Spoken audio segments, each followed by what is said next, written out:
ni Shell Jokno na kung saan mga kababayan kapansin-pansin ang panginginig ni Henry Alcantara habang siya po ay tinatanong kung willing ka ba na pirmahan ang waiver.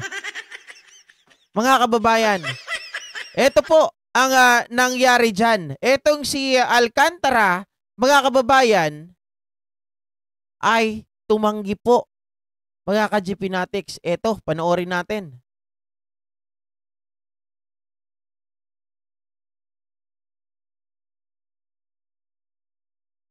Sinasabi ninyo ay wala kayong kasalanan, totoo ba yan?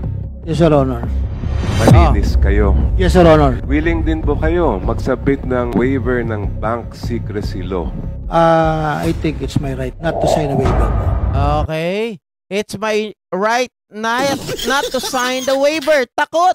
Okay ba sa inyo na pwedeng tingnan ng komite yung mga nasa text message at yung mga ibang nilalaman ng inyong telco kung wala naman kayong tinatago? Siguro naman po, it's my right to reject po yung request po. Sabi mo, you simply relied on the representations and certifications of your team. Sino-sino yung mga sinasabi niyong nasa team ninyo? I think it's Engineer RJ Dumasi. What do you say to the allegations of Mr. Alcantara? Pinilit po ako na pirmahan tong statement of work accomplishment nung hepe ko po. Sino yung nababanggit niyong hepe? Si Engineer JP Mendoza po, Mr. Chair. Sino ang hepe ni Engineer Mendoza? Bali may assistant DE pa po, si Bryce Hernandez, tapos si DE Henry na po. Thank you, thank you. Ayun, tingnan nyo ang pagkakaiba mga kababayan, mga ka-GPnatics. Tama ang tanong dito, tumpak na tumpak. Marami nagsasabi mabagal itong si Shell Jokno, pero balaman ang kanyang mga tanong. Doon sa pagpapapirma ng waiver, mga kababayan, para syempre, dahil sila ay cover ng bank secrecy law, parang si Sara Duterte, the only way na mabuksan ang kanyang bangko ay via impeachment. Ito naman, pwede ito na mabuksan sa pamamagitan ng pagsasign ng waiver. Pero hindi siya pumayag. Mga kababayan, despite the fact na sinabi nito ni Shell Jokno, kung wala kayong tinatago, dapat papayag ka. Ano ang kaibahan nila, mga kababayan, nitong si Bryce Hernandez dito kay Henry Alcantara? Si Alcantara ay tumanggi. Subalit, mga kababayan, itong si Bryce Hernandez ay makikita nyo po ang kanyang reaksyon. Siya po yung construction chief namin. Okay. And who does he report to? To ano po, mabali may assistant DE pa po, si Bryce Hernandez, tapos si DE Henry na po. Alright, so you are affirming that hindi nyo kasalanan, pinilit lang kayo. Yes, Mr. Chair. Ano yung kapalit kung hindi kayo papayag doon sa sinasabi nilang dapat pirmahan ninyo? Mr. Chair, kasi po may mga evaluation po kasi na ginagawa sa opisina. Possible po na babaan po yung evaluation ko or pwede po akong madestino pag di po ako sumunod. Pwede po akong madestino sa ibang lugar. Ayoko naman pong malayo sa pamilya ko, Mr. Chair. Thank you, Thank you, sir. Mr. Chair. Kay Mr. Bryce Hernandez, kayo po Yes, ba Your ay tanong ko din sa inyo, sino bang mas mayaman sa inyo ni Mr. Alcantara? Kayo po ba o siya? Hindi ko po alam kasi hindi ko rin naman po alam yung resources po ng aking boss. Yun po. Your Honor. Alright. Kayo ba willing na mag-submit ng inyong statement of assets, liabilities at net worth Yes dito po, Your sa Honor. committee? Are you also willing to waive the bank secrecy laws para malaman natin kung totoo yung mga binabanggit ninyo? Yes po. Mga kababayan, tingnan nyo. Walang kaabog-abog sa katanungan ni Shell Jokno. Kung ako ang titingin, mga kababayan, kung tawag dito, pag mamasdan nyo yung kanilang body language, nag-all out na itong si Bryce Hernandez. Nahanda siya makipagtulungan, isubmit yung SALN, nahanda siyang pirmahan yung waiver para, mga kababayan, hindi siya maprotektahan ng bank secrecy law. Ay sabi niya kaagad-agad, wala pong pagdadalawang isip. Yes, Your Honor. Ito ang nagsasabi ng totoo. Mga kababayan, walang takot. Diba? Bakit kaya hindi natin tingnan? Bakit kaya hindi natin tanungin yung mga senador Handa ka ba na ilabas ang iyong salin? Handa ka ba na pirmahan ang waiver para ngayon ay makita natin, mahubaran kung magkano ba ang kinikita nyo? Magkano ba yung pumapasok sa inyong mga bangko?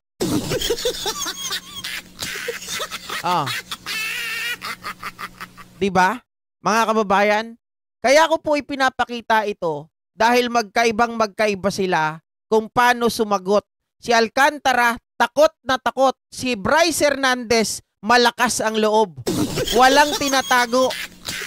Although, mga kababayan, pero hindi ko sinasabi na malinis din si Bryce Hernandez, ha. May kasalanan din siya dito. Nagpagamit siya dito sa boss niya. Pero, dahil nga po nagsasalita siya ngayon bilang, parang sa akin, nagtitestify na ito ng katotohanan, mas naniniwala ako kay Bryce Hernandez, mga kababayan. Malayo ang kanilang touring dito. Sinasabi ninyo ay wala kayong kasalanan. Totoo ba yan?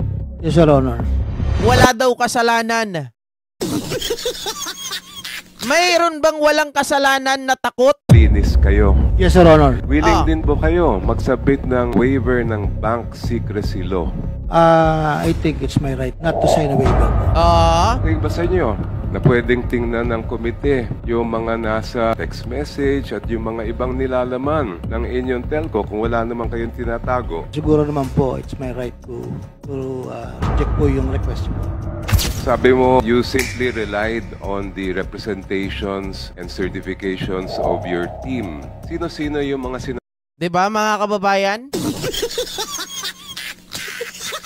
So, kung kayo ngayon ang tatanungin sa 1,000 na nanonood ngayon, mga kababayan, siguro naman ay makakasagot kayo. Sino ang ating paniniwalaan? Yung tao na willing pirmahan ng waiver?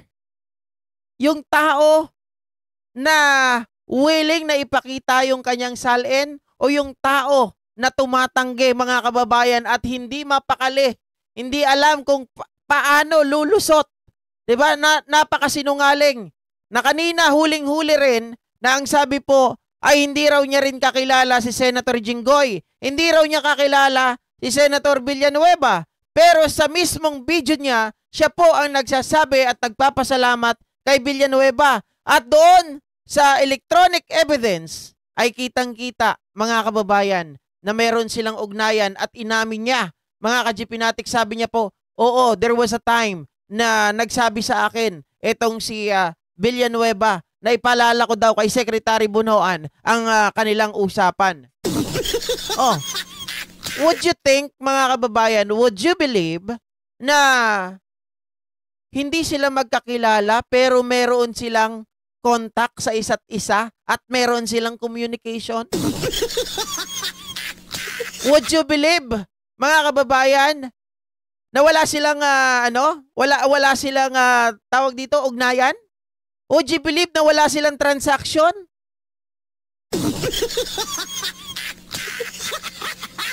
Sige nga, meron kayong mga number, nag-uusap kayo, oy, baka naman sabihin mo kay Secretary Bunoan, mukhang nakalimutan niya na ako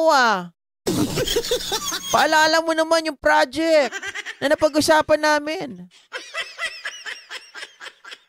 Kita nyo? Diba? Konti lang ang sumagot dito, pero mas naniniwala at paniniwalaan talaga natin si Bryce Hernandez, mga kababayan.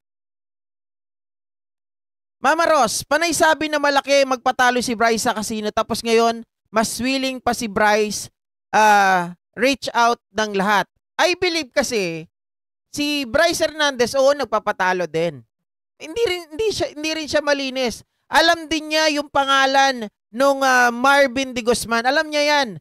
Pero, mga kababayan, ang gusto ko lang sana, kaso hindi niya masabi na mayroong sa akin yan, may nagpagawa niyan sa LTO, pinixer yan, para pag sa ganun, papasok kami sa casino, ay yan ang gagamitin at hindi kami ma-ID. Dapat ganun ang salita Diba? Nakita nyo na. Ito pa ngayon ang susunod na issue na pag-uusapan natin, mga kababayan. Etong si Rapi Tulfo,